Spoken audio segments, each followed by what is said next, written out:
Meu povo é destruído porque lhe falta o conhecimento. Conhecereis a verdade e a verdade vos libertará. Jesus, a palavra que cura.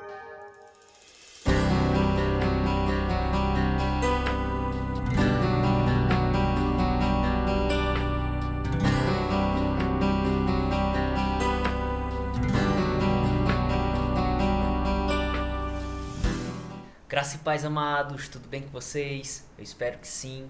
Estamos hoje iniciando mais uma aula do curso bíblico Palavra que Cura, da matéria Escatologia. Então estamos numa jornada, durante todos esses meses de ensino da palavra, de doutrina bíblica, as doutrinas básicas da palavra de Deus. E estamos na penúltima matéria, que é uma matéria mais longa, É a matéria mais longa do curso. A segunda matéria mais longa é Dispensações e Alianças. E, por sinal, são as duas matérias que se complementam, Para entender escatologia, é muito importante compreender as dispensações e alianças. E estamos, passamos da metade da matéria escatologia. São 15 aulas, Então estamos na 11ª. Falta pouco, posso dizer assim, comparado ao que já ensinamos, e eu espero que você esteja aí com expectativa para receber da palavra de Deus, tá? Esteja desejoso, desejosa. Não é difícil estudar escatologia, não é difícil. Se você parar para analisar, não é difícil. Requer atenção e estudar, porque tem mais informações. Mas se você atentar para as informações, analisar o que a gente está explicando, conferir os versículos bíblicos e ler a sua apostila, você consegue compreender, não é difícil. Requer um maior esforço por ter mais informações. Mas é muito importante saber esses assuntos, para que a gente possa estar consciente do que ainda vai acontecer, e isso vai nos levar a uma maior santidade.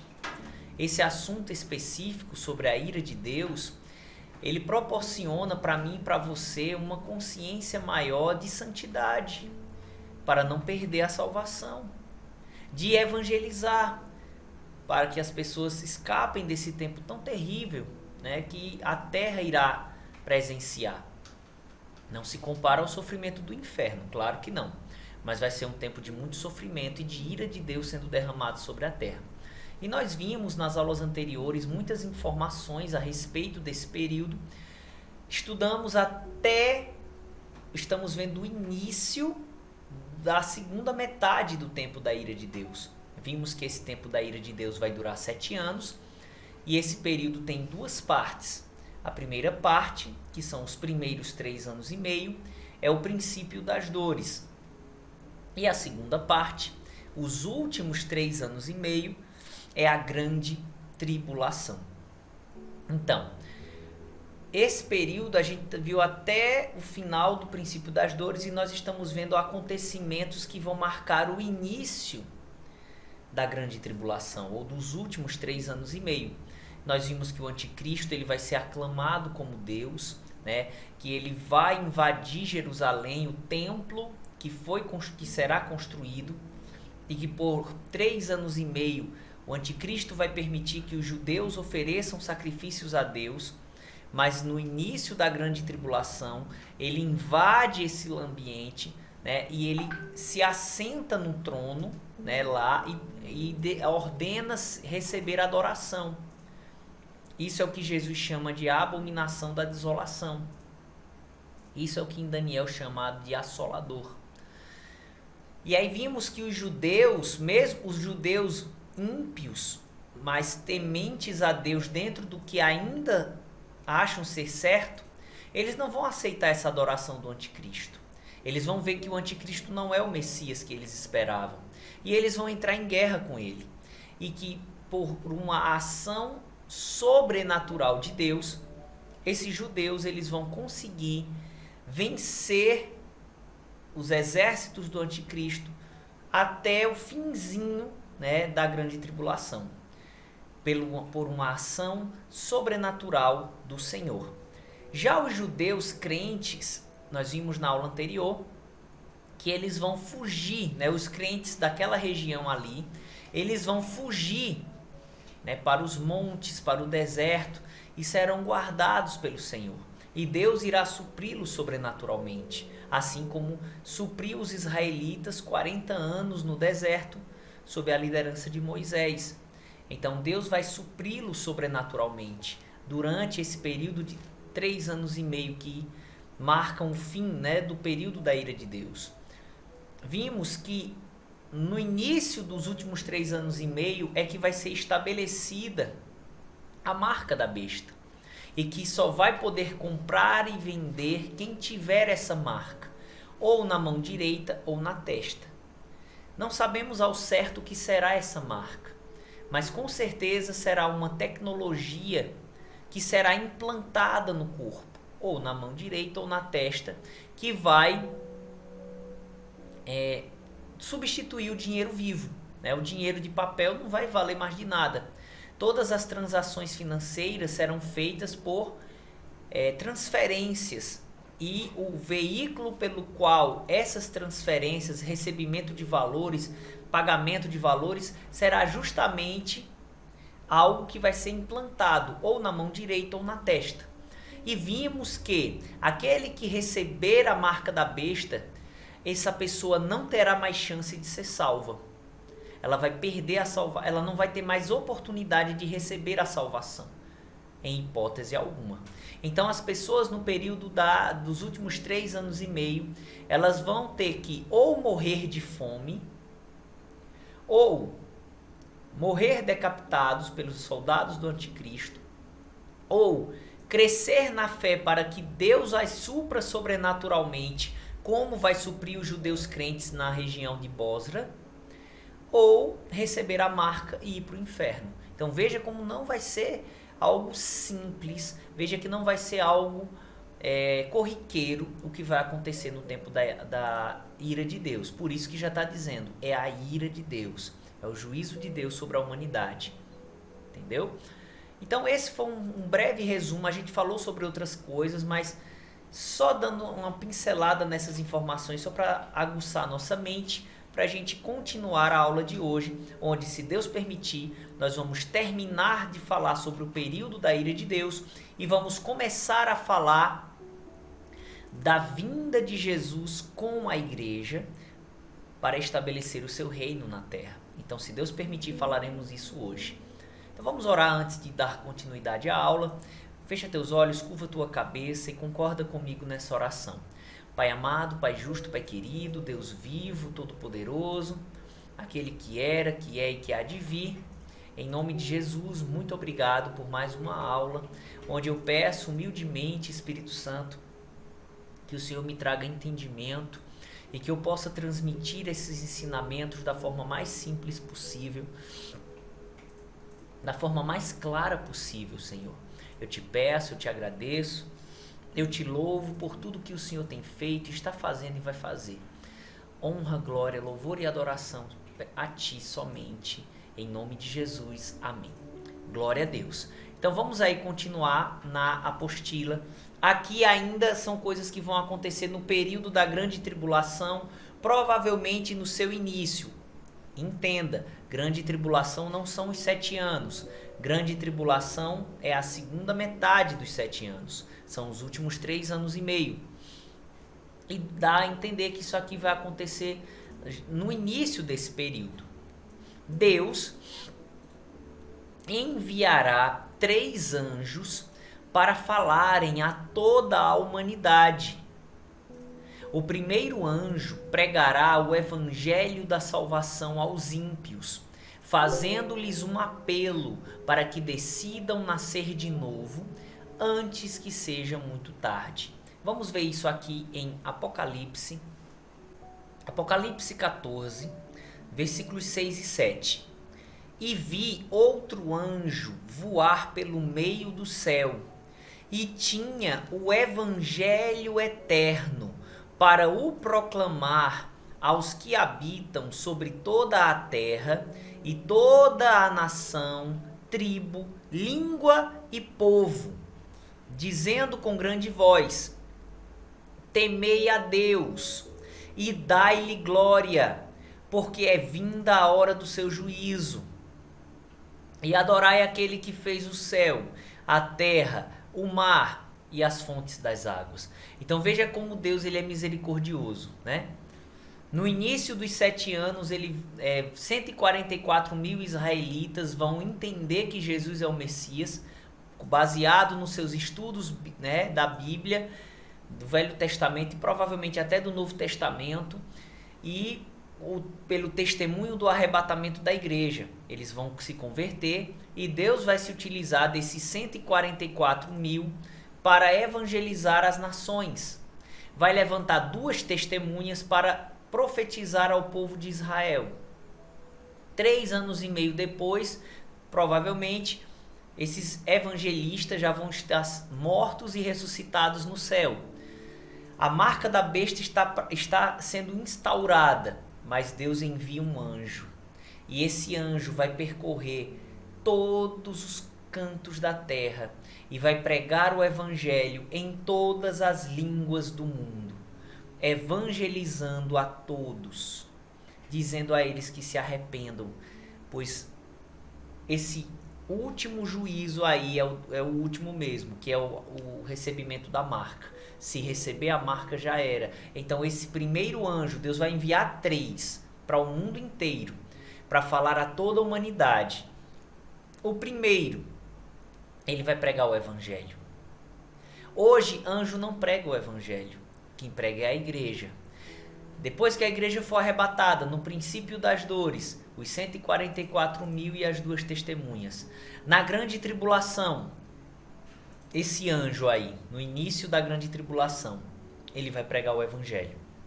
Deus ainda estendendo misericórdia.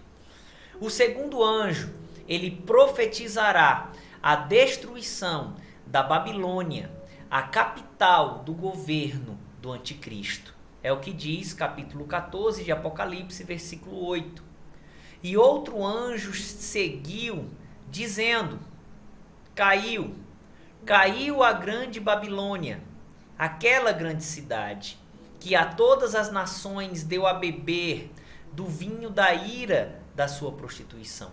É interessante porque isso aqui é uma profecia. A gente vai ver que a capital do reino do anticristo, que é chamada aqui de Babilônia, alguns acreditam que o anticristo vai reconstruir a Babilônia lá no Iraque, que é a região onde a cidade de Babilônia existiu. Outros creem que não, que vai ser a sede do governo, né? Mas é em um país conhecido do mundo, né? Muitos creem que vai ser em Roma mesmo, a sede do governo, porque Roma, né, é uma cidade que é cercada por 7 colinas, e lá em Apocalipse fala isso, e por outros argumentos que se trazem, alguns acreditam que é Roma, e que ele chama de Babilônia por conta da origem maligna, né, que é a mesma lá de Babel, de Nimrod, da Torre de Babel, que eles tentaram promover um primeiro reino mundial sem Deus. Então, alguns creem que a capital do anticristo é chamada de Babilônia por menção a isso.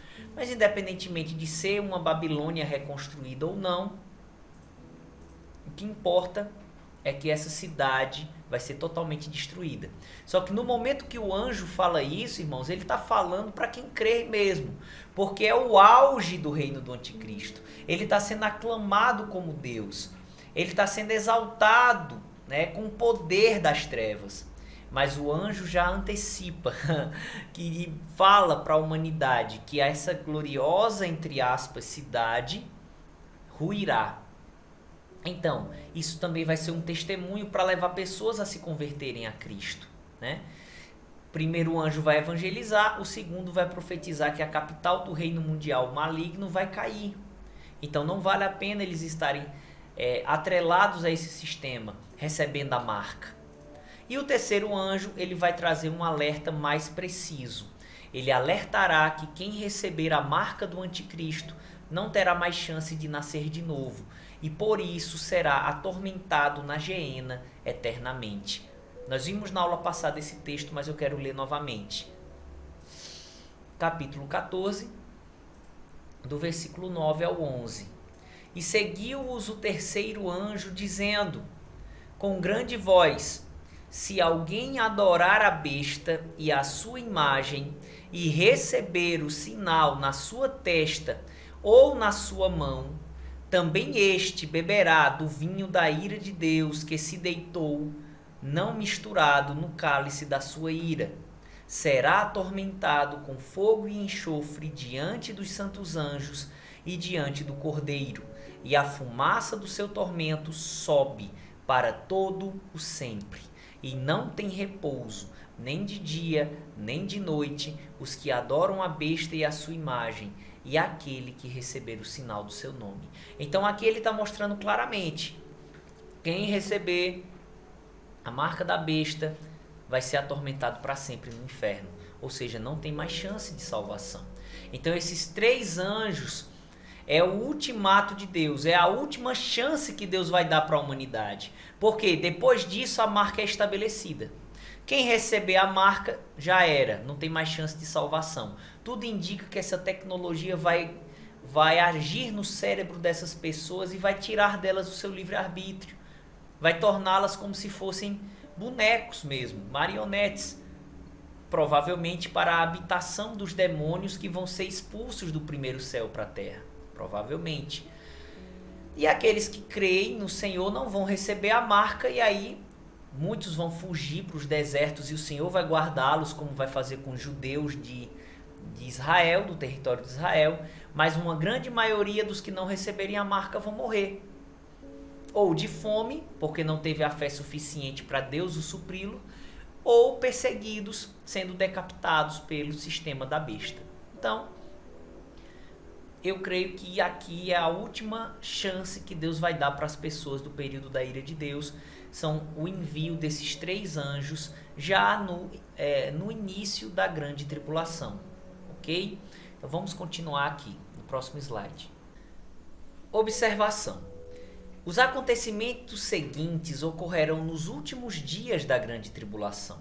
Ou seja, os 3 anos e meio você vai ver, não, pode falar. Dá a entender que vai acontecer o que aconteceu no princípio das dores, só que aumentando intensidade, né? E com esse agravante da questão da marca da besta e das pessoas perdendo, né, seu livre-arbítrio, perdendo a chance de serem salvas, provavelmente perdendo até sua consciência, literalmente vendendo sua alma ao diabo. E as coisas acontecendo. E aí aqui, esses pontos aqui são nos últimos dias da grande tribulação, que é o que está nas taças, tá? O derramar das taças. Vamos ver aí. Todos os que tiverem a marca do anticristo receberão feridas dolorosas em seus corpos. Apocalipse, capítulo 16, versículo 2. E foi o primeiro e derramou a sua taça sobre a terra, e fez-se uma chaga má e maligna nos homens que tinham o sinal da besta e que adoravam a sua imagem. Então, feridas dolorosas, né? Uma chaga má e maligna. Versículo 10, parte B. E eles mordiam as suas línguas de dor. Imagina aí, irmão, que coisa, tormento terrível. Uma ferida dolorosa, né? Tumores possivelmente, algo que vai afligi-los de uma forma tal que eles vão morder a língua de dor. Versículo 11. E por causa das suas dores e por causa das suas chagas, blasfemaram do Deus do céu e não se arrependeram das suas obras. Então eles já estão num estado que não volta mais atrás. Então, ao invés de se arrepender, eles amaldiçoam a Deus pelos juízos. Outra coisa, todos os mares se transformarão em sangue, causando a morte de todos os seres marinhos. Apocalipse 16, versículo 3. E o segundo anjo derramou a sua taça no mar, que se tornou em sangue, como de um morto, e morreu no mar toda a alma vivente, ou todo ser vivo. Então, num período, 1/3 dos oceanos, aqui todas as águas do mar vermelhas se transformarão em sangue, e isso com certeza matará os animais, né? Eles serão mortos e todos os seres marinhos morrerão. Mas tem mais. Todas as águas doces se transformarão em sangue. Ou seja, nesse momento aí, pertinho de acabar os 7 anos, vai acabar a água no mundo.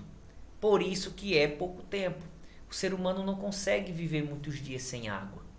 Sem comida ainda aguenta um tempinho, alguns dias, mas sem água não. E aqui mostra que as águas doces, todas elas se transformarão em sangue. Apocalipse 16, do versículo 4 até o 7. E o terceiro anjo derramou a sua taça nos rios e nas fontes das águas, e se tornaram em sangue. E ouvi o anjo das águas que dizia: Justo és tu, ó Senhor, que eras, e santo és, porque julgaste estas coisas. Visto como derramaram o sangue dos santos e dos profetas, também tu lhes deste o sangue a beber, porque disto são merecedores. E ouvi outro do altar que dizia: Na verdade, ó Senhor Deus Todo-Poderoso, verdadeiros e justos são os teus juízos. Então olha aí que coisa terrível, né? Para aqueles que são ímpios. Os crentes que vão estar guardados, com certeza Deus vai supri-los de forma sobrenatural com comida e água ainda. Mas para aqueles que não, isso recairá sobre eles algo terrível, né? Muito pior do que o que já tinha acontecido antes. Vamos ver aqui no próximo slide. O calor do sol aumentará absurdamente.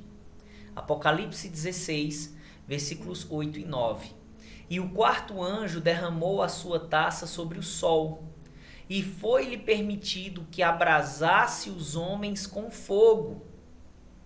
E os homens foram abrasados com grandes calores e blasfemaram o nome de Deus, que tem poder sobre estas pragas, e não se arrependeram para lhe darem glória. Então, amados, no período da tribulação, o sol vai enfraquecer sua força, sua claridade e calor, como também a lua e as estrelas, né? Mas nesse momento o calor do sol aumenta, e aumenta absurdamente. Em Isaías fala que o calor do sol vai aumentar 7 vezes mais do que o normal. Já pensou? Então muitas pessoas vão morrer queimadas, literalmente queimadas do sol. Outro juízo. Grandes trevas alcançarão o trono da besta e o seu reino. Provavelmente Babilônia, a capital do reino do anticristo, ficará em enorme escuridão. É o que diz Apocalipse 16, versículo 10. E o quinto anjo derramou a sua taça sobre o trono da besta, e o seu reino se fez tenebroso, e eles mordiam as suas línguas de dor. Então, o texto é esse: grandes trevas alcançarão o trono da besta e o seu reino. A gente entende, esse texto é passivo de interpretação, né? Então a gente interpreta que é a cidade de Babilônia ficando num período, num total escuridão, tá? Perceba que algumas das pragas que serão derramadas no tempo da ira de Deus são parecidas com as pragas que Deus derramou sobre Faraó e o Egito. Alguns irmãos falando disso, então deixa eu abrir um parêntese rapidinho aqui. Alguns irmãos pós-tribulacionistas, eles querem trazer como um argumento favorável à crença deles de que a igreja ficará na terra na tribulação, citando essa história do Egito e dizendo: olha aí, o povo de Israel, os hebreus, eles foram protegidos por Deus, mas eles estavam no Egito quando as pragas estavam sendo derramadas. Sobre eles elas não estavam sendo, mas sobre os egípcios sim. Verdade. Só que se você for olhar, dentro de todo o contexto bíblico, das explicações que eu já trouxe para você nessas aulas e também nas explicações que eu trago nos estudos adicionais, você vai ver que a igreja não vai ficar. Então, Israel, do tempo de Moisés, nesse contexto das pragas, representa Israel no período da tribulação, tá? Eles vão ser, os crentes, lógico, os crentes israelitas, eles vão ser guardados na hora da provação, assim como os hebreus foram guardados, na hora. Porém, quando a gente vai para Apocalipse capítulo 3, versículo 10, a gente vê que para a igreja a promessa é nos guardar da hora, do tempo, tá certo? Então, aqueles eventos, aquelas pragas derramadas sobre o Egito, tipificam os juízos de Deus sendo derramados sobre o anticristo, seu reino, e sobre os homens no tempo da ira de Deus. E os judeus sendo protegidos das pragas representa os judeus que serão protegidos, os judeus crentes e também gentios crentes, alguns que vão estar refugiados e escondidos e guardados, protegidos, não da hora, mas protegidos na hora da aflição, tá bom? Então aí todo o rio Eufrates secará, para que seja preparado o caminho dos líderes das nações que vêm do Oriente para a guerra do Armagedon. Então o rio Eufrates vai secar totalmente. Totalmente o rio Eufrates vai secar. E isso tem um propósito, para que o caminho esteja preparado, para que soldados vindos do Oriente, favoráveis ao anticristo, venham se juntar aos outros soldados para a guerra do fim da tribulação, que é a guerra do Armagedon. Apocalipse 16, do versículo 12 até o 16. E o sexto anjo derramou a sua taça sobre o grande rio Eufrates, e a sua água secou-se, para que se preparasse o caminho dos reis do Oriente. E da boca do dragão, e da boca da besta, e da boca do falso profeta, vi sair 3 espíritos imundos, semelhantes a rãs, porque são espíritos de demônios que fazem prodígios, falsos milagres, os quais vão ao encontro dos reis da terra e de todo o mundo, para os congregar para a batalha, naquele grande dia do Deus Todo-Poderoso. Então, o dia do Senhor aqui, atrelado à guerra do Armagedon, que é algo que vai acontecer no final da tribulação. Versículo 15. Eis que venho como ladrão. Jesus falando, né? Bem-aventurado aquele que vigia e guarda as suas roupas, para que não ande nu e não se vejam as suas vergonhas. E os congregaram no lugar em que em hebreu se chama Armagedon. Então, esses demônios irão conclamar os reis e os povos para se congregar para a guerra do Armagedon. A gente vai explicar um pouco sobre essa guerra já já, mas eu quero abrir um parênteses aqui rapidinho, porque alguns irmãos pós-tribulacionistas pegam esse texto para querer dizer que Jesus vai voltar para arrebatar a igreja no final da tribulação. Por quê? Porque eles mostram, né, a guerra do Armagedon, os preparativos para a guerra do Armagedon, e a fala de Jesus dizendo que virá como um ladrão. Então, a vinda do Senhor como um ladrão é a vinda que ele não vai avisar o dia nem a hora. Ou seja, é a vinda para arrebatar a igreja. E isso é verdade. Aí, por Jesus fazer essa citação aqui, os irmãos pós-tribulacionistas dizem, olha aí, tá vendo? O arrebatamento ainda vai acontecer. Mas, na verdade, irmãos, não é isso que o texto está dizendo.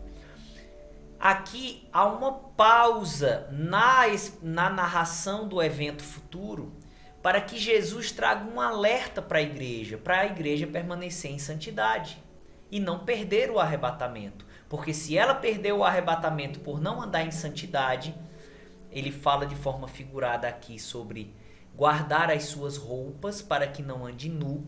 Então essas roupas significa a salvação. Andar nu é andar sem as roupas, é perder a salvação. E aí ele diz, e não se vejam as suas vergonhas. Então, eu acredito, irmãos, que aqui Jesus está dando um alerta para a igreja que está estudando as profecias da tribulação futura e diz, olha, vigia para que você não fique. Vigie para que você não perca a sua salvação e seja envergonhado. Por quê? Porque vai estar junto com o anticristo nos exércitos do Armagedon. Se aliar ao anticristo na batalha do Armagedon. Que isso não aconteça com você. Que você permaneça santo, fiel e suba no arrebatamento. Eu creio que aqui o Senhor ele pausa o relato e dá um alerta à igreja. Para que a igreja não fique na tribulação, ela seja arrebatada. É o que eu faço aqui ensinando essa aula. Tem momentos aqui que eu estou explicando e eu pauso e eu digo, irmão, vigie, para que você não corra o risco de ficar, para que você não perca a sua salvação. Então é mais ou menos isso que o Senhor Jesus fez aqui, né, nesse texto. Mas fechando parênteses e voltando para o tema principal, então esse texto mostra que os demônios vão sair a convocar os povos a se reunir para a batalha do Armagedon. Aí olha o que diz a explicação aí na apostila, ao lado de Apocalipse 16. Nesta passagem, a palavra grega traduzida por batalha significa campanha, que quer dizer guerra. Então a palavra grega ali é guerra, é campanha, que quer dizer guerra. É muito mais do que apenas uma batalha. Vai ser uma guerra que vai acontecer, né, no final dos 7 anos. No final, né, da grande tribulação, dos últimos 3 anos e meio. É o que a gente vai explicar agora, no próximo slide. Observação. Entendemos que a guerra do Armagedon será o confronto dos exércitos de todas as nações que apoiam o anticristo contra a nação de Israel, que ainda não foi salva, mas será contra o anticristo. Aí você pode dizer, todas contra um povo só?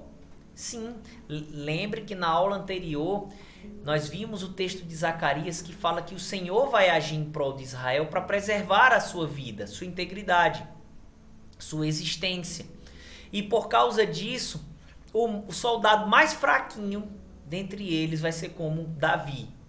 E você lê o Velho Testamento, você vai ver como Davi era um guerreiro poderoso. E que a casa de Davi será como Deus. Então, por causa dessa ação, né, por causa dessa intervenção extraordinária, sobrenatural de Deus, os israelitas vão se defender. E o anticristo vai ter que juntar os exércitos do mundo para guerrear contra eles. Por causa desse nível de glória que Deus vai estar manifestando nos soldados israelitas. Então a guerra do Armagedon é justamente essa guerra no fim do tempo da ira de Deus, que tem como finalidade o anticristo eliminar, exterminar os judeus totalmente. É o que diz aí, eu quero ler de novo essa parte aqui. Entendemos que a guerra do Armagedon será o confronto dos exércitos de todas as nações que apoiam o anticristo contra a nação de Israel, que ainda não foi salva, mas será contra o anticristo, com o propósito de exterminá-la totalmente. O que Hitler e outros tentaram fazer no decorrer da história. O que muitos já tentaram fazer e não conseguiram, o anticristo e seus soldados vão tentar fazer e também não vão conseguir. Que é exterminar o povo judeu. Eles vão querer erradicar o povo judeu, riscá-los do mapa, que eles deixem de existir. Essa vai ser a finalidade da guerra do Armagedon. A falsa trindade, a trindade satânica, ou seja, o diabo, o anticristo e o falso profeta, é quem vai incentivar as nações a fazer isso, como nós já lemos, Apocalipse 16, versos 12 a 14. Ou seja, vai incentivá-los a vir a guerra do Armagedon com a finalidade de eliminar o povo judeu, acabar com eles. Por quê? Porque eles saberão que para Jesus vir estabelecer a parte física do seu reino para o homem na terra, é preciso que a nação de Israel, representada pelos seus líderes, o aceite como rei. Então, nós vimos isso lá atrás, numa das primeiras aulas dessa matéria, que para que a parte física do reino de Deus seja estabelecido na terra, é necessário que a nação de Israel, representada pelos seus líderes, aceite a Jesus como Messias e Rei, né?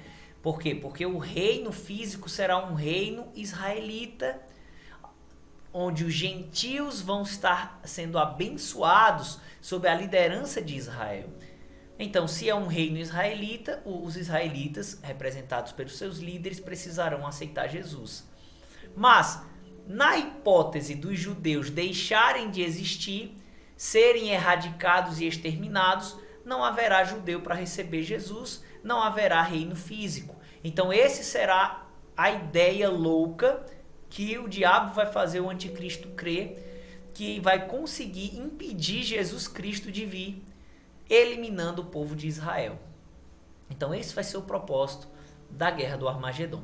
Essa guerra é chamada de Armagedon porque os exércitos se reunirão no vale de Megido, que em hebraico é chamado de Armagedon, para irem atacar a nação de Israel.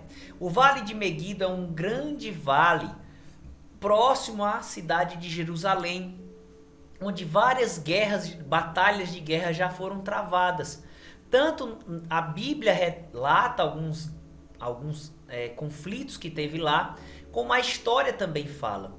Alguns historiadores dizem que Napoleão Bonaparte, quando ele visualizou o campo de Megido, né, é um terreno muito espaçoso e plano, né, o vale de Megido, próximo a Jerusalém. Quando Napoleão Bonaparte olhou ali, ele disse: aqui é um ótimo lugar para uma guerra.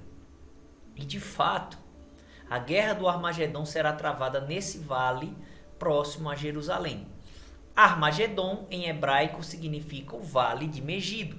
Então, guerra de Armagedon, do Armagedon, quer dizer a guerra que será travada no vale de Megido. É isso o significado. Então, vou ler de novo. Essa guerra é chamada de Armagedon porque os exércitos se reunirão no vale de Megido, que em hebraico é chamado de Armagedon, para irem atacar a nação de Israel. Continuando no próximo slide. E antes de continuar, podemos deixar o slide, mas eu me lembrei de algo aqui muito importante. O rio Eufrates ele vai secar totalmente para que os soldados venham ao território de Israel, certo? Só que Jesus disse que todos os eventos do período da tribulação, a igreja iria ver o começo deles. Ou seja, no início desses eventos, uma menor escala deles. E se você pesquisar na internet, você vai ver que o rio Eufrates ele está secando. Cada ano que passa ele seca mais. Então, ele está secando progressivamente. Já começou. Jesus disse o que vai acontecer no tempo da tribulação, os eventos. Vocês vão começar a ver a geração da igreja que será arrebatada. E a gente vê isso em todos os aspectos. Do que Jesus falou que vai acontecer no tempo da ira de Deus. A gente já vê numa menor escala. A gente já vê tudo se preparando para acontecer.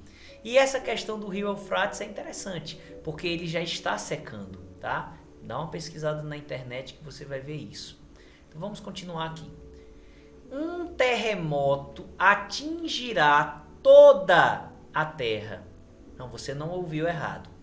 Realmente, um terremoto atingirá toda a terra. A gente já está vendo isso começando a acontecer. Terremotos estão aumentando no mundo, tá? Então, está começando a acontecer. Agora, o ápice é no período da ira de Deus, como aí onde fala que um terremoto atingirá toda a terra. Apocalipse 16, versículos 17 e 18. E o sétimo anjo derramou a sua taça no ar, e saiu grande voz do templo do céu, do trono, dizendo: está feito, ou está consumado. E houve vozes e trovões e relâmpagos e um grande terremoto. como nunca tinha havido desde que há homens sobre a terra. Tal foi este tão grande terremoto, e a grande cidade fendeu-se em 3 partes, que é a sede do governo do anticristo. E as cidades das nações caíram, e da grande Babilônia se lembrou Deus para lhe dar o cálice do vinho da indignação da sua ira. E toda a ilha fugiu, e os montes não se acharam. Então a ira de Deus inicialmente ela é projetada sobre Israel e os gentios, para que do meio deles haja um remanescente crente, mas depois ele se volta o seu instrumento de ira sobre o reino do anticristo, tá? E aqui já é o finalzinho do tempo da ira de Deus, e ele mostra as cidades, ilhas e montes sendo destruídas, sendo derrubadas, sendo arruinadas por um grande terremoto. É o que diz, né? Nós já lemos aqui, capítulo 16, versículos 19 e 20 de Apocalipse. Capítulo 18, do versículo 1 ao 24, você vai ver lá de forma mais clara, esmiuçada, ele mostrando a queda da cidade de Babilônia, ou a queda do governo, da sede do governo do anticristo, por causa desse terrível terremoto. Já pensou, irmão? Um terremoto mundial? Pois é o que vai acontecer. Quantas pessoas não vão morrer nesse terremoto? Com certeza milhões de pessoas vão morrer. As cidades vão cair, as ilhas vão sumir, os montes vão ser derrubados.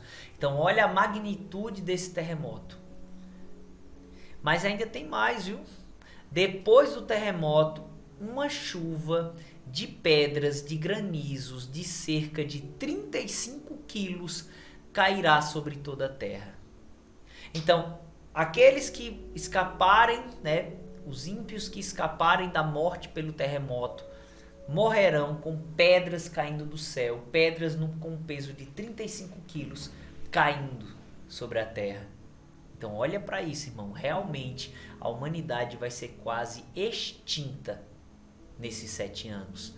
Apocalipse 16, versículo 21. E sobre os homens caiu do céu uma grande saraiva, pedras do peso de 1 talento. Se você pegar a tradução King James e a NVI, eles já converteram o peso segundo a medida de peso que nós usamos, né? Então, 1 talento é igual a 35 quilos. Sobre os homens caiu do céu uma grande saraiva, com pedras do peso de 1 talento. E os homens blasfemaram de Deus por causa da praga da saraiva, porque a sua praga era muito grande. Então, caos, destruição, mortes, isso é o tempo da ira de Deus. Aquele que honra o Senhor, que o crê, que o teme, a palavra do Senhor diz que será guardado da ira de Deus. O Senhor não nos destinou para esse tempo.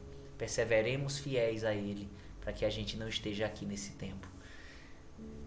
Aí ao lado da referência de Apocalipse 16, versículo 21, diz assim: a medição literal de 35 quilos é encontrada nas traduções King James atualizada e Nova Versão Internacional, que é a NVI. Os exércitos das nações liderados pelo anticristo conseguirão vencer a resistência judaica e tomarão posse da cidade de Jerusalém. Então, Deus permitirá que no final dos 7 anos, os exércitos das nações liderados pelo anticristo conquistem o povo judeu e tomem posse da cidade de Jerusalém. Miqueias capítulo 5, versículo 1, diz assim: agora ajunta-te em tropas, ó filha de tropas, por se há cerco contra nós, ferirão com a vara na face ao juiz de Israel. Então eles vão conseguir dominar a cidade e subjugar o povo judeu. Isso está escrito também e de forma mais clara em Zacarias capítulo 14, versículos 1 e 2.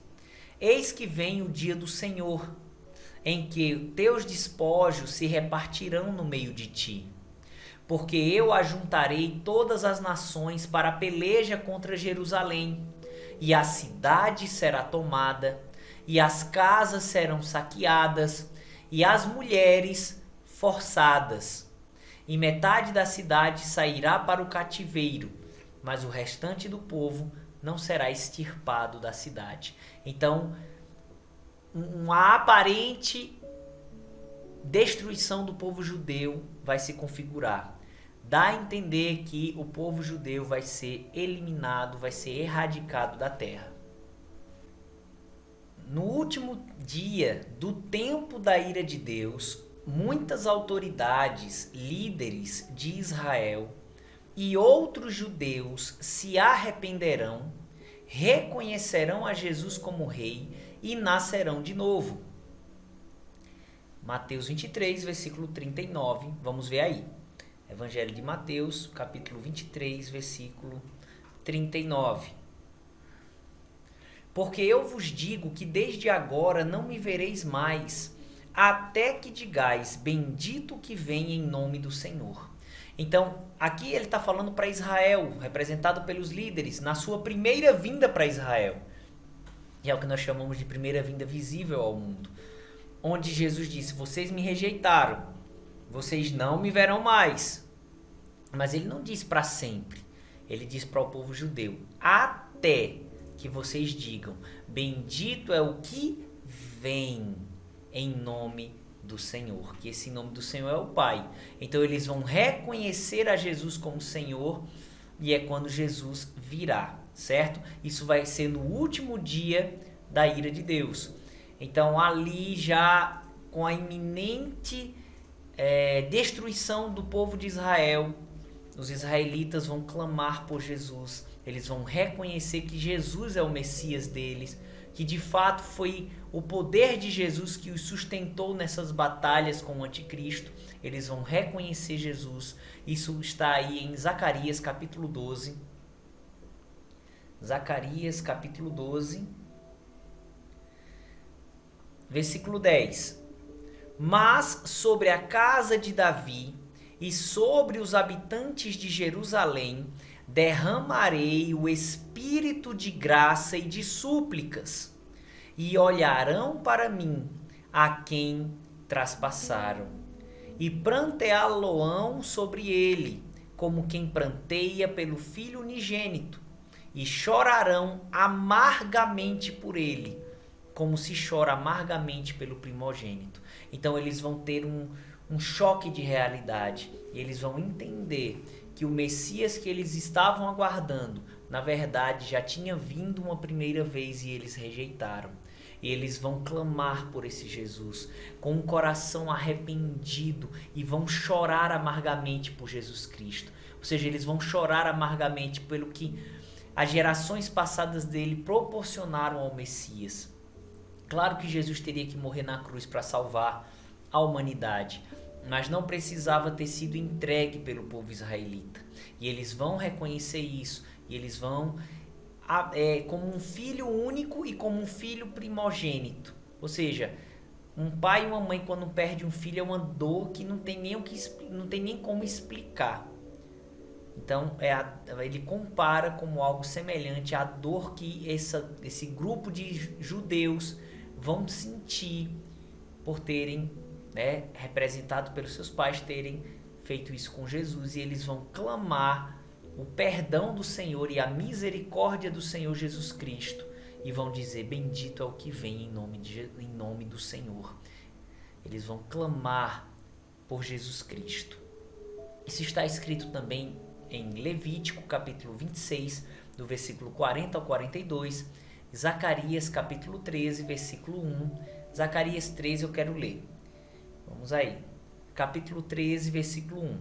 Naquele dia haverá uma fonte aberta para a casa de Davi e para os habitantes de Jerusalém, para purificação do pecado e da imundícia. Essa fonte, baseada em João capítulo 4, a gente sabe que é o Espírito Santo, em João capítulo 7, é o Espírito Santo. é uma figura de linguagem para a ação do Espírito Santo justificando aquelas pessoas. Ou seja, eles vão nascer de novo, tá? Eles vão se converter. Eles vão receber Jesus como Senhor e Salvador de suas vidas. Romanos capítulo 11, versículos 26 e 27, dizem assim: E assim todo Israel será salvo, como está escrito: De Sião virá o libertador, e desviará de Jacó as impiedades. E esta será a minha aliança com eles, quando eu tirar os seus pecados. Então, quando eu tirar os seus pecados, a minha aliança com eles, uma fonte que purificará do pecado e da imundícia. Novo nascimento. Eles vão nascer de novo. Pastor, quer dizer que todo judeu vai se converter no final da tribulação? Não. Mas o texto de Romanos não diz todo Israel será salvo? Vamos ver aí a explicação ao lado da referência de Romanos 11. Nestes versículos de Romanos, todo Israel será salvo não quer dizer que todos os indivíduos judeus serão salvos, mas os israelitas crentes formarão toda a nação de Israel no início do milênio. Ou seja, o verdadeiro Israel para Deus, o Israel de Deus, que os irmãos pós-tribulacionistas dizem que é a igreja, que é o judeu crente, não é a igreja, é o judeu crente mesmo. Ou seja, é aquele que tem a descendência judaica que vai se converter. Esse é o verdadeiro israelita para o Senhor. Então, todo Israel, ou seja, o verdadeiro israelita, os judeus crentes, aqueles que Deus, dentro da sua onisciência, já sabia que iriam se converter, que iriam decidir por Jesus, eles serão salvos, tá? E formarão a nação de Israel, a totalidade da nação de Israel, no início do milênio. Ezequiel, capítulo 36, quero ler esse texto. Ezequiel, capítulo 36, versículo 22. Ezequiel 36, verso 22. Dize, portanto, a casa de Israel. Então, essa profecia tem endereço certo. É para o povo de Israel. Assim diz o Senhor Deus: não é por respeito a vós que eu faço isto, ó casa de Israel, mas pelo meu santo nome, que profanastes entre as nações para onde fostes. Então, o que Deus vai fazer, o que Deus está fazendo, preservando um povo judeu, para que no final da tribulação tenha um povo da descendência física de Abraão, Isaque e Jacó, que vai se converter para entrar no milênio. Deus está dizendo, eu estou fazendo isso por causa do meu nome.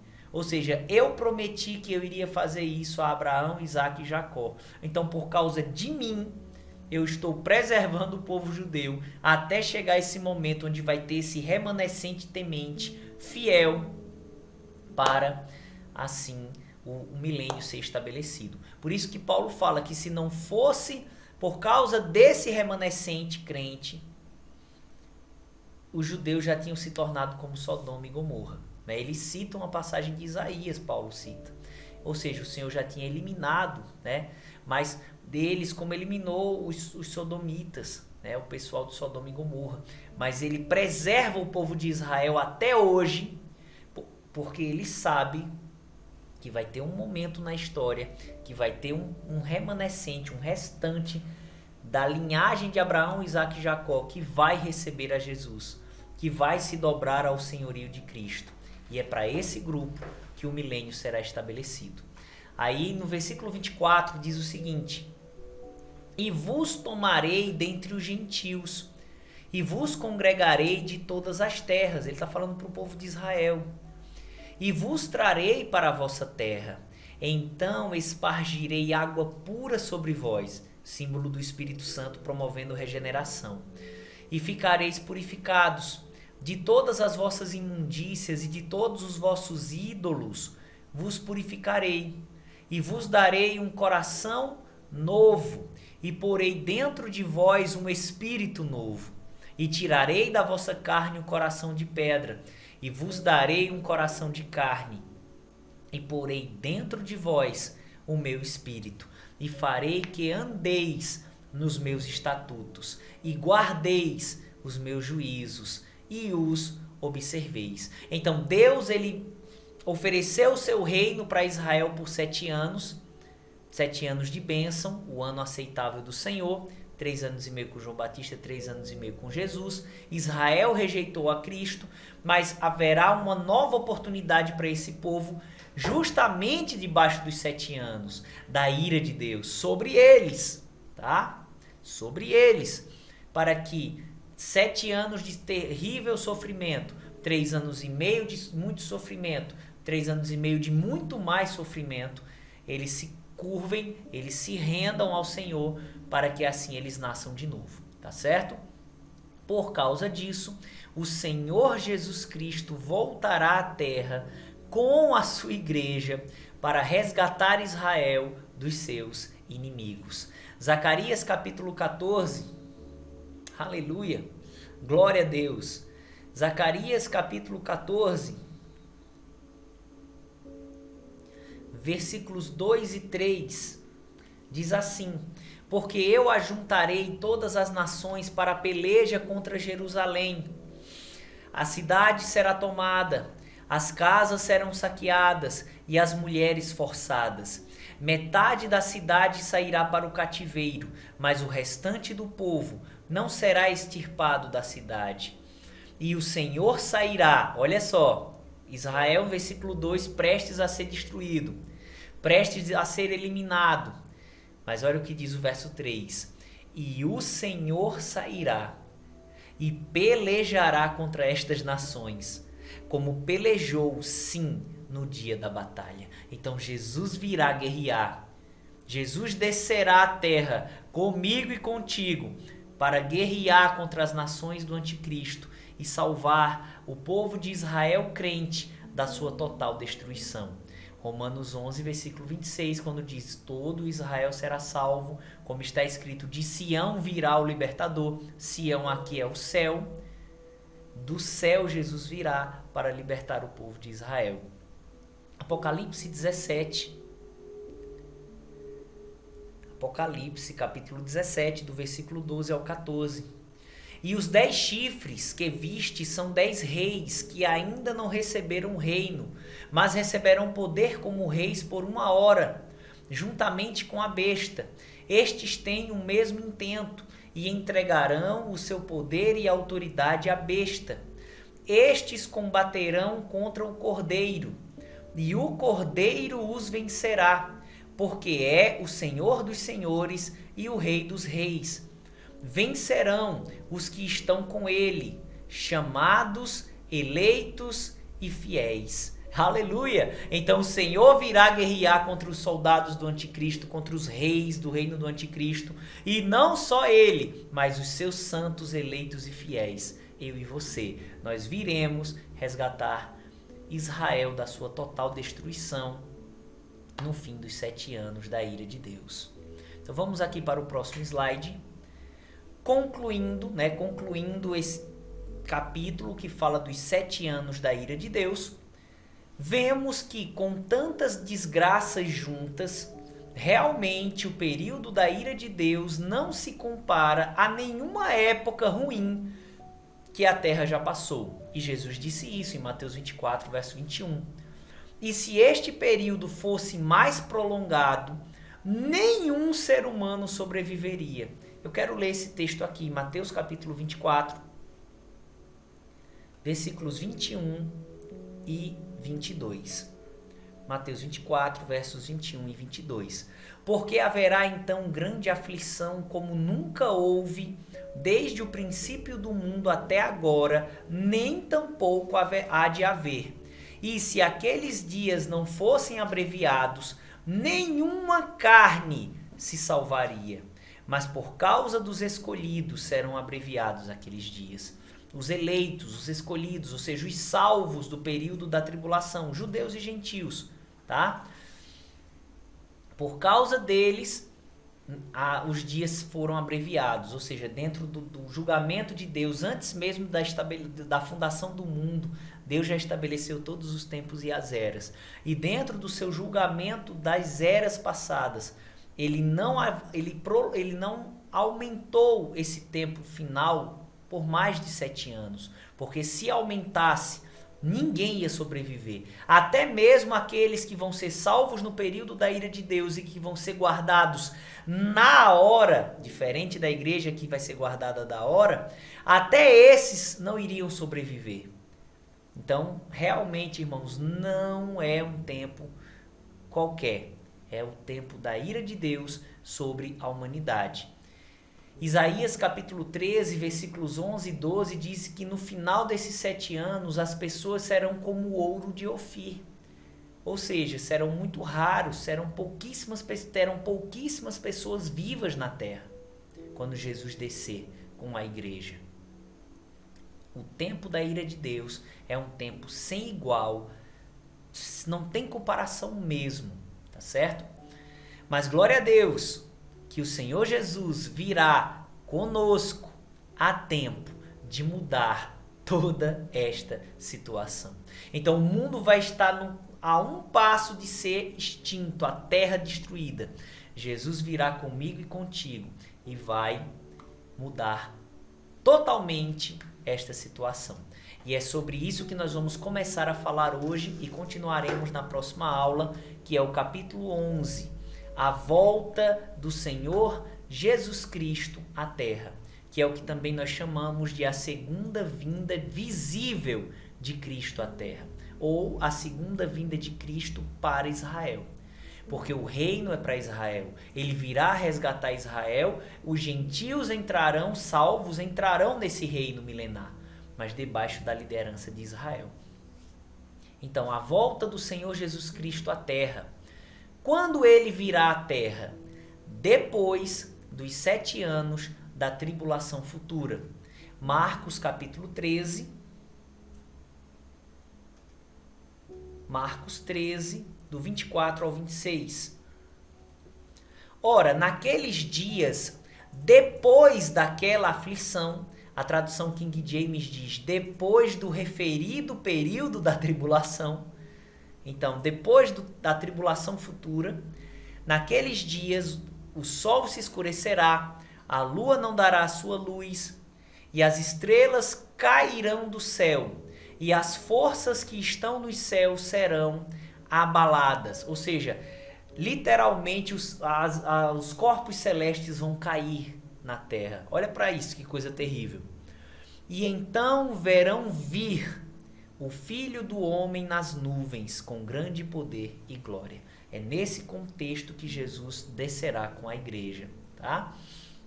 Como Jesus virá? Ele virá com poder e grande glória. É o que diz aí, nós acabamos de ver, né? Capítulo 13, versículo 26. O Filho do Homem virá com poder e grande glória. Isso também está escrito em Mateus capítulo 24. E eu quero ler Mateus 24 porque ele traz um acréscimo que Marcos não trouxe. Então, Mateus capítulo 24, por isso que tem que ler os evangelhos e compará-los, tá? Capítulo 24, versículos 29 e 30.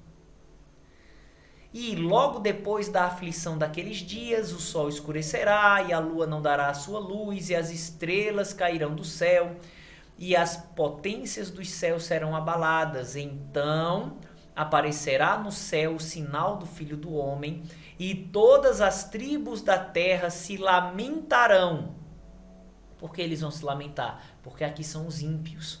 E verão o Filho do Homem vindo sobre as nuvens do céu, com grande poder e glória. Aleluia! Ou com poder e grande glória. Então, ele virá com a igreja depois dos 7 anos da tribulação futura, virá com poder e grande glória. Apocalipse 19 traz alguns detalhes de como vai ser essa vinda gloriosa de Jesus Cristo. Apocalipse 19, verso 11 a 13.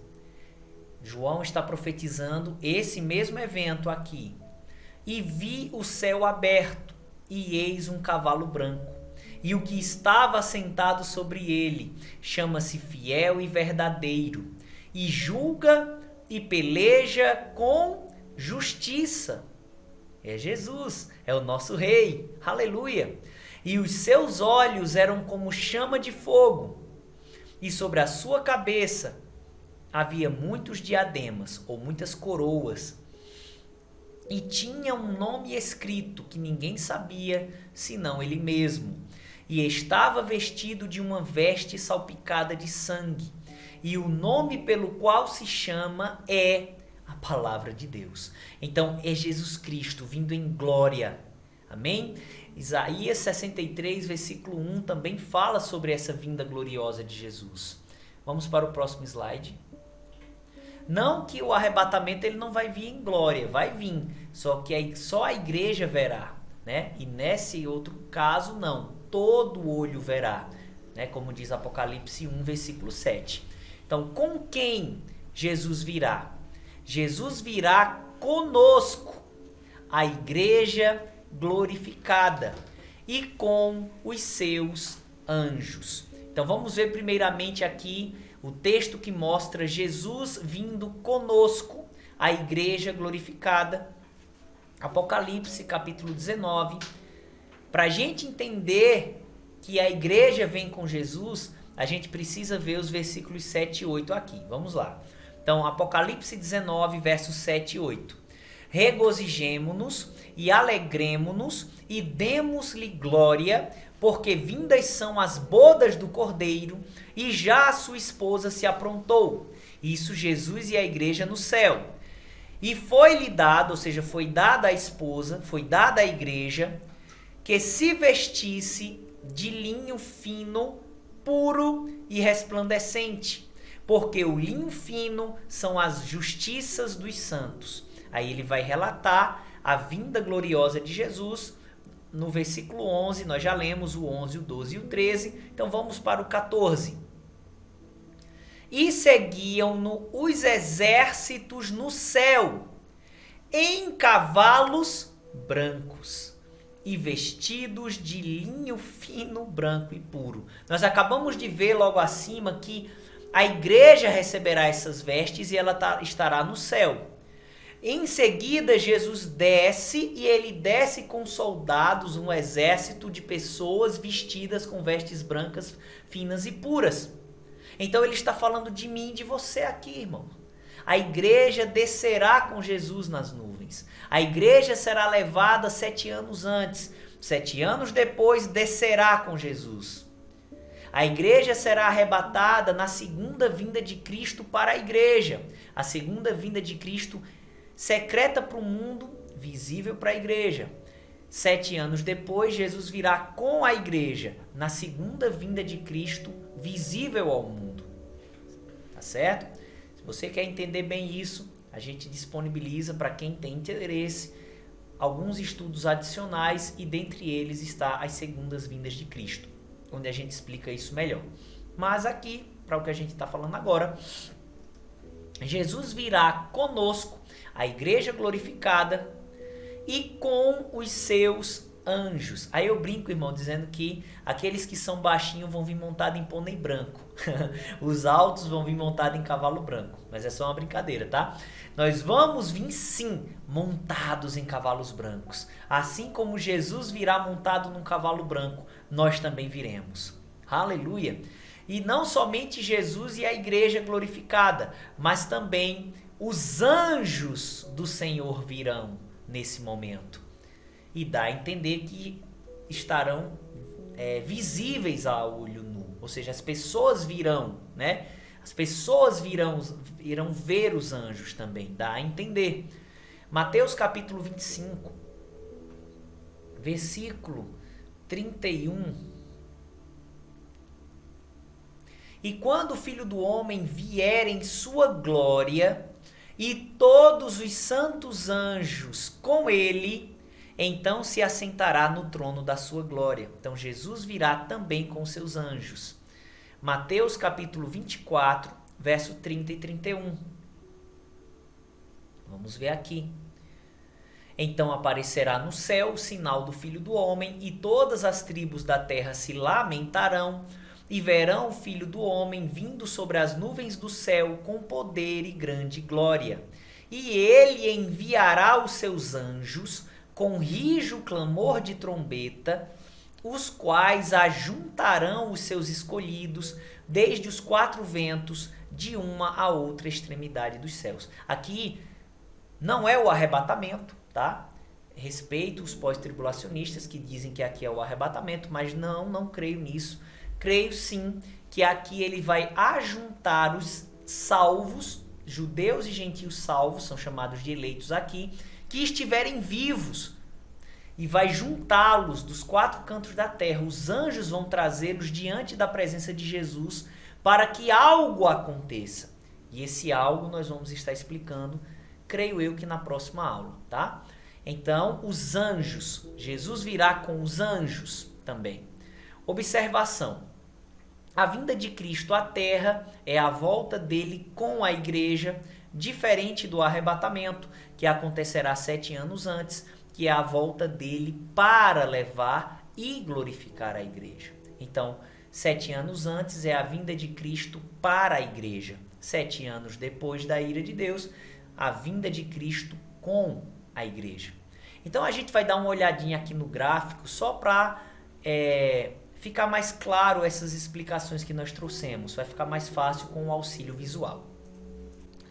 Então, pessoal, aqui, né, o gráfico completo. Estamos aqui nesse pedacinho, então eu vou ampliar para facilitar a nossa visualização. Então nós terminamos de ver o período da ira de Deus, né, que serão 7 anos, como mostra aqui na figura, e aqui, né, subdividido em duas metades, primeiros 3 anos e meio, princípio das dores, Mateus 24:8, segunda metade, grande tribulação, Mateus 24:21. Israel como nação passando pela ira de Deus e no término a maioria dos judeus se rendendo a Cristo e o recebendo como seu Salvador, dizendo: bendito é o que vem em nome do Senhor.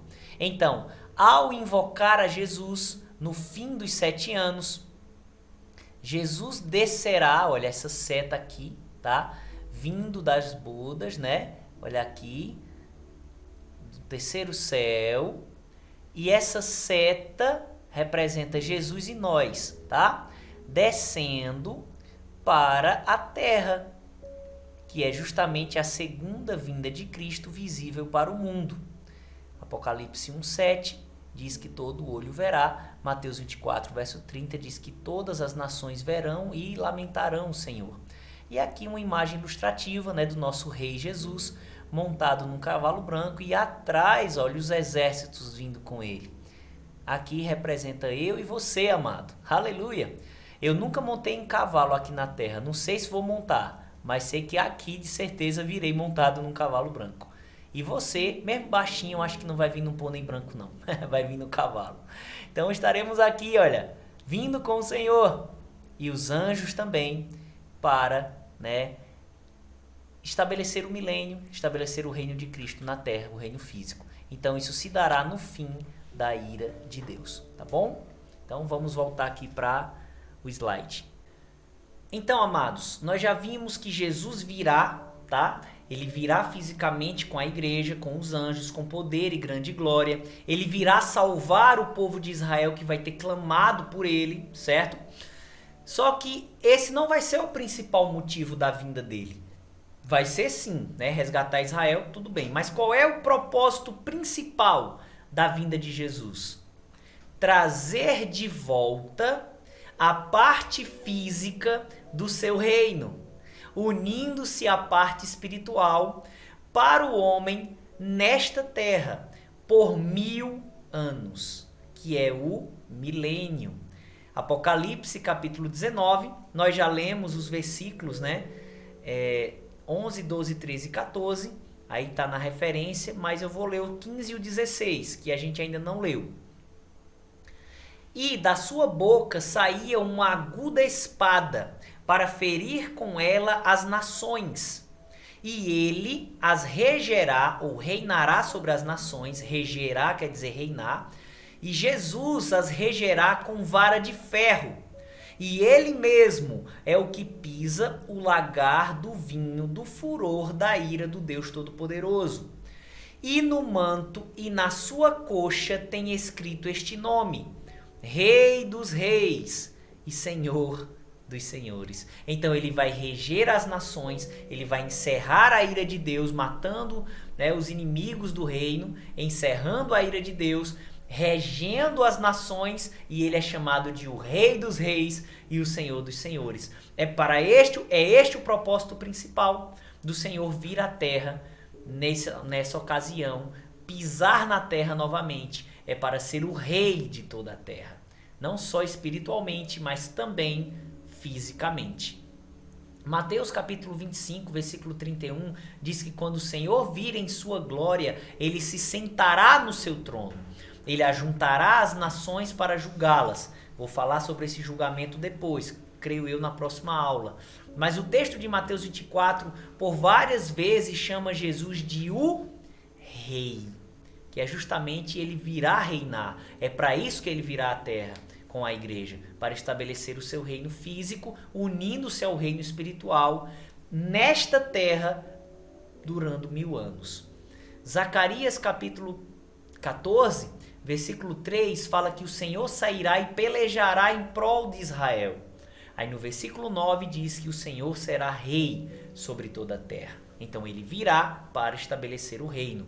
Capítulo 2 de Salmo, versículos 7 e 8, o Senhor Pai, o Deus Pai, fala para o Senhor, o Deus Filho, dizendo: Pede-me, e te darei as nações por herança, e os confins da terra por teu reino, e você as regerá com cetro de ferro. É justamente o reino físico. Também Isaías capítulo 42, versículos 1 e 4. Lucas capítulo 1, versículos 30 a 33. Jeremias 23, do 5 ao 6. Jeremias 33, do 14 ao 15. Apocalipse capítulo 20, do versículo 4 ao 6. É a revelação que faltava nas profecias do Velho Testamento. As profecias do Velho Testamento falam por várias vezes do Senhor reinando aqui na terra sobre os povos, onde dentre os povos que o Senhor vai reinar, quem vai ter destaque vai ser a nação de Israel. Então isso está repleto no Velho Testamento. Só não fala o tempo que esse reino durará nesta terra. Apocalipse traz a revelação que faltava, que é a duração do tempo de 1000 anos. Serão 1000 anos esse reino de Jesus Cristo sobre a terra. Então Jesus ele vem com esta finalidade. Porém, quando Jesus vier, ele vai encontrar um mundo muito diferente do seu reino físico. E para isso ele vai ter que organizar o mundo. E isso vai levar alguns dias, tá? Alguns dias serão decorridos para que Jesus possa organizar o mundo para assim estabelecer o seu reino de 1000 anos. Eu costumo dizer que ele virá e ele vai organizar a casa para morar nela. Ou seja, ele vai organizar muitas coisas no mundo e entre as pessoas para que assim ele possa inaugurar o seu reino. Então Jesus vem à terra para reinar, mas ele não começa o seu reino de 1000 anos quando ele vem. Vai se passar um período de tempo onde ele vai organizar o mundo, tá? É o que diz aí, olha, o que ele vai fazer antes de trazer de volta o seu reino de 1000 anos na terra, que é o milênio. Primeiro, ele vai eliminar os inimigos, tá? Próximo slide. Depois que ele eliminar os inimigos do reino, ele vai tratar do planeta e dos animais. Ou seja, ele vai agir em prol do planeta Terra e da natureza, dos seres vivos da Terra, ok? Depois ele vai completar o número dos glorificados. Por quê? Porque quando Jesus descer, só quem vai estar glorificado, só quem vai estar com o corpo já de glória, vai ser a igreja. Vão ser aqueles que se converteram no período da era da igreja. Mas outras pessoas foram salvas antes do período da igreja e depois do período da igreja. e foram salvos e já morreram, né, antes do tempo da igreja, e vão morrer depois do tempo da igreja na tribulação. Então essas pessoas serão glorificadas e o Senhor vai ressuscitá-las quando vir à terra. Por isso que ele vai completar o número dos glorificados. E também ele vai estabelecer e tratar dos mortais. Ou seja, vão ter pessoas de corpo mortal e vão ter pessoas de corpo glorificado no milênio.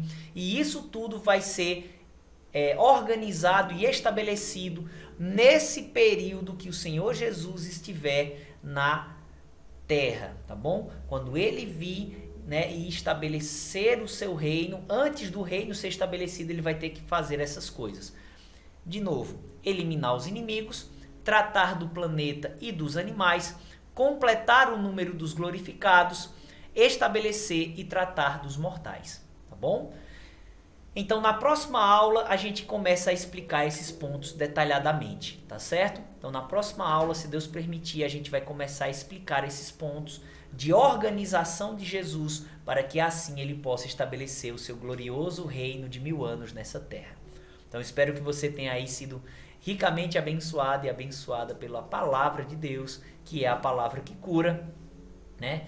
Persevere nas aulas, assista com atenção. São muitas informações, mas são muitas informações preciosas. Com certeza é muito melhor do que qualquer série e filme que você possa perder tempo assistindo. Essas informações aqui, elas são preciosas. Você está aprendendo coisas que ainda vão acontecer. Você está entendendo como vai ser o desfecho da história da humanidade. Nós estamos falando aqui do Senhor descendo ao céu e estabelecendo um reino glorioso e justo nessa terra. Para isso ele vai organizar. Então é isso que nós estamos vendo. E vamos continuar na próxima aula, se assim Deus nos permitir. Então, dúvidas? Fala conosco aqui no privado, que a gente vai ter o maior prazer de lhe ajudar. Ou então no grupo, é melhor no grupo, para que outras pessoas sejam também esclarecidas juntamente com você. Então, graça e paz, e até a próxima aula, se Deus assim nos permitir.